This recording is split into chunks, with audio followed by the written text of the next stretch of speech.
Shall we play a game? We got one person online. The workload is enough for like 10 users. I think we got a hacker. Shall we play a game? What are they doing to him? Breaking into his mind. It's like hacking a computer. All it takes is time. Red alert! All hands to battle stations. Hello, friend. Welcome to Red Spy 365. Shall we play a game? Hey there, and welcome to Red Spy. How are we all?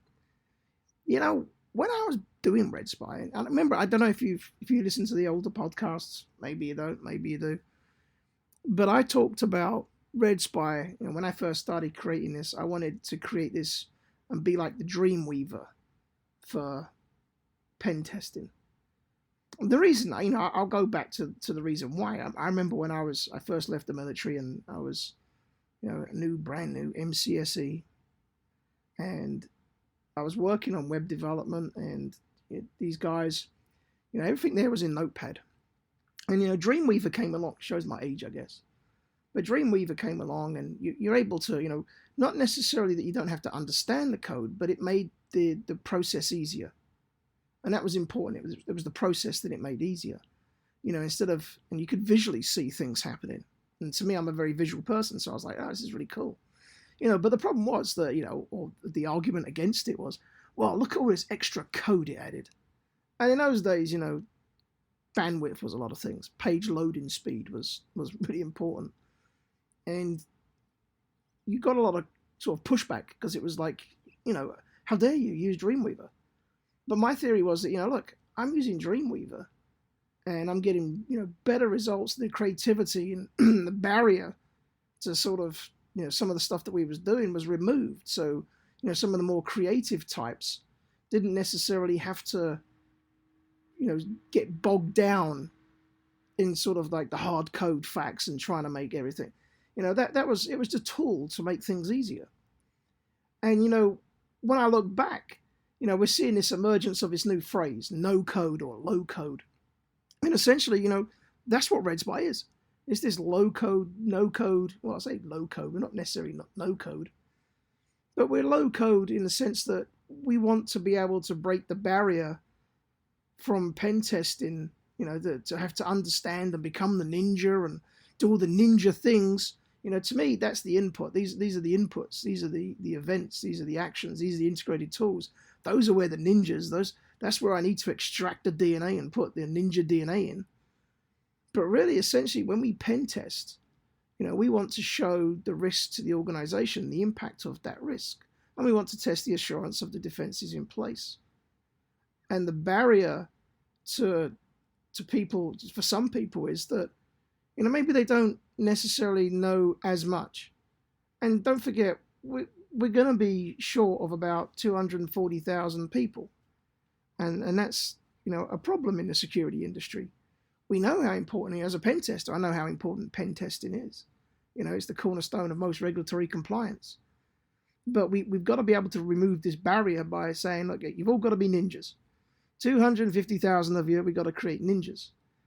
What my job was, I said, look, we just need to remove certain barriers. To use Word, you don't have to use machine language. Maybe, there's our people that we need to know the machine assembly language, but not everybody. And really, that's what I'm trying to do. I was always trying to remove that barrier and still make a place for the ninjas. Because you're going to need a ninja. You can't, this is a security world. We're going to have a ninja somewhere. He's going to have, black, shiny stars, throwing stars. We're going to have it. I always think those are the teeth. Whether it be security researchers or whether it be the new tools or scripts or something that someone's done, a new exploit, that's the teeth. But how we implement that and how we do this continuously, because don't forget, my job is not just the one-off, it's going from the photograph to the movie. You got to do this continuously because the world changes quite often and around us. How we do that is really important. We've got to remove some of those barriers. And that's really what we are. As Red Spy, one of the things we did was we try and remove the to make it low code so that it's easier to do. And that's not to sort of diminish anything that, that pen testers do or pen testing. Like I said, we need the ninjas. But if we can extract that DNA, if we can take that DNA, those tactics, tools, techniques, and procedures, and basically put them into a scenario or enable them into a scenario-based,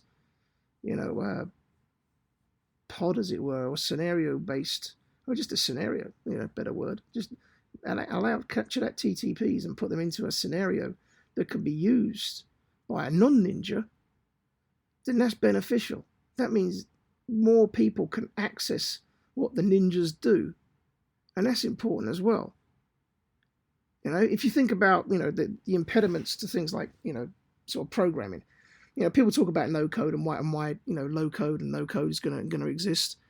It really it's nothing new. We've always tried to make it easier for the people that maybe understand the risk, or maybe they've got they understand the business side of it, or they maybe understand something that we don't need to understand as a pen tester. But we got to meet in the middle. We always said that pen testers have a hard time talking upwards. We're very good at talking downwards. We're very good at talking to techs, or other techs. It's that ability to be able to translate that into risk, and to understand how that affects operations, and how we can control and reduce risk in operations. That's important. And we're not seeing millions of people go back to coding. That's just not going to happen. So we have to be able to make it easier. And I know you got the same sort of types that will go, oh my God, everybody's got to be able to do this. If you're a pen tester, you've got to be able to do it. Yes, I agree to a certain extent.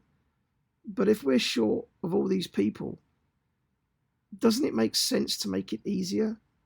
And just make a way to inject that ninja DNA into systems, but still have it so that we're creating this workflow.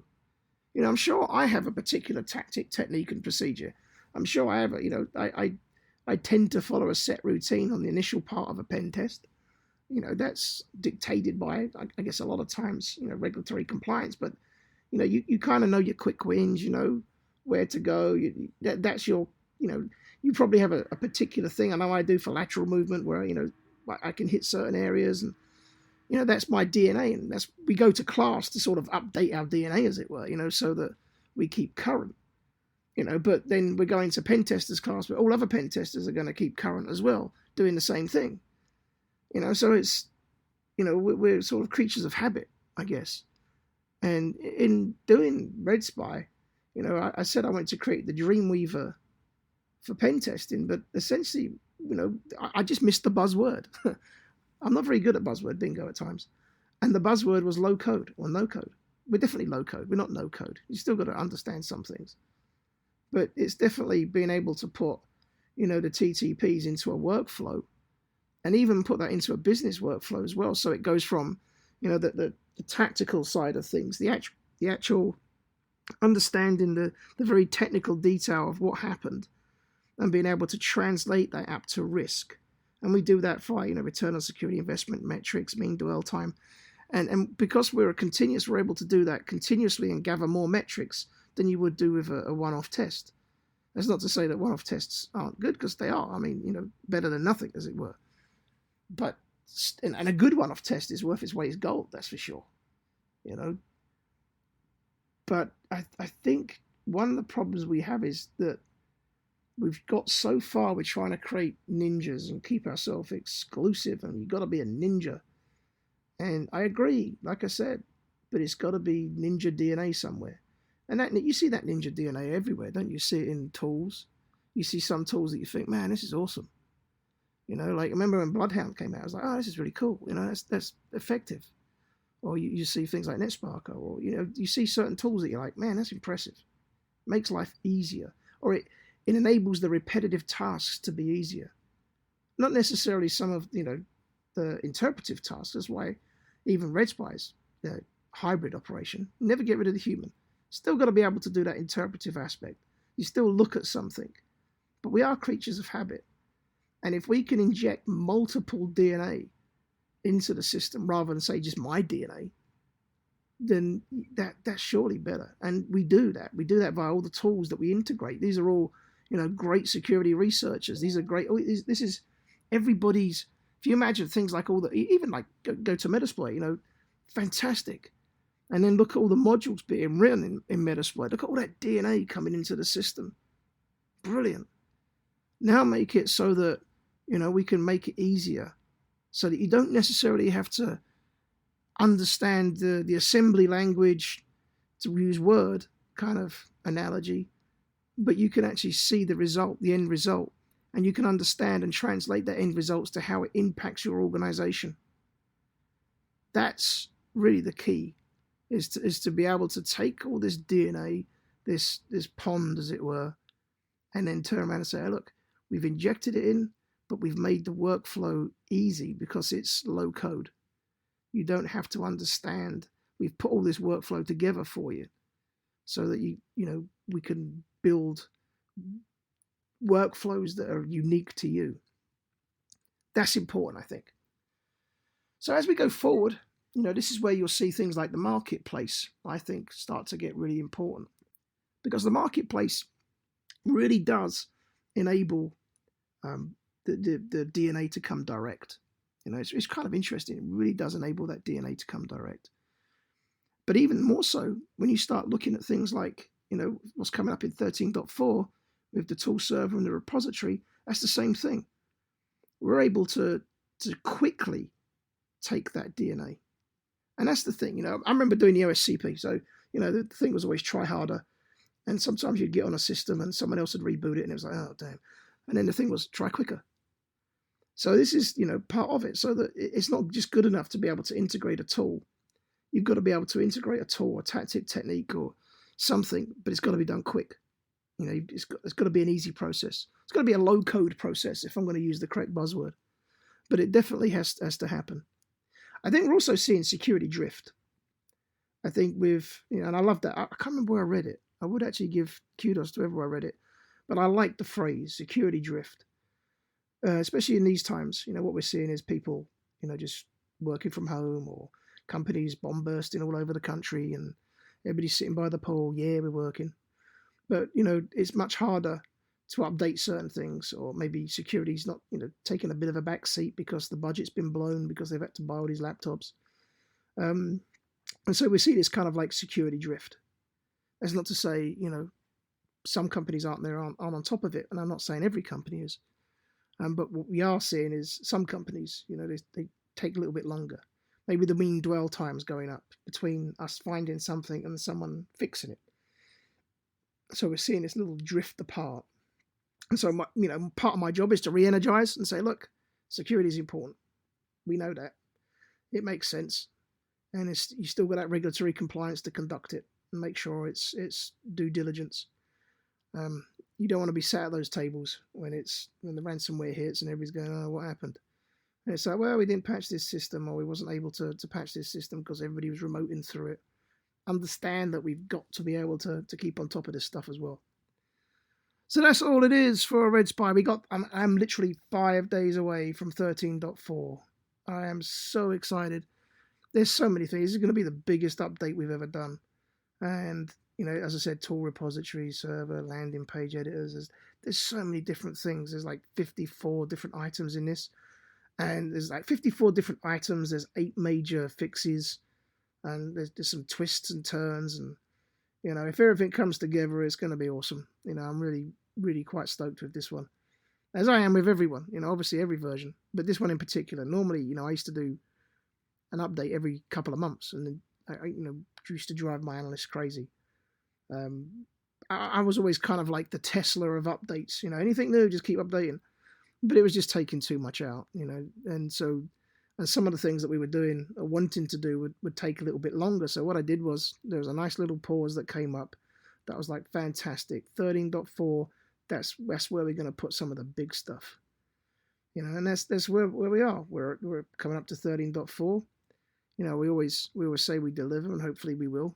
And hopefully you'll be excited about it as we are. Like I said, we got to use the correct buzzwords. It's low code, no code. Well, actually, we're low code, so I'm not going to use the no code. We're definitely low code. But that event action trigger that will enable you to do that workflow, that's really important. And hopefully we're going to integrate more tools, scripts, tool servers, and you'll see all kinds of different things. So it'll make it easier, not just for my analysts, but for you guys, that want to do these things yourself, want to learn and want to understand the risks. Maybe, part of that is where the bodies are buried and what you want to do. And so, from that perspective, we want to make it easier for you. So this is Red Spy signing off, and hopefully the next couple of days I'm going to be busy getting this stuff done. But take it easy and be careful out there. Shall we play a game? We got one person online. The workload is enough for like 10 users. I think we got a hacker. Shall we play a game? What are they doing to him? Breaking into his mind. It's like hacking a computer. All it takes is time. Red alert! All hands to battle stations. Hello, friend. Hello, friend. Welcome to Red Spy 365. Shall we play a game?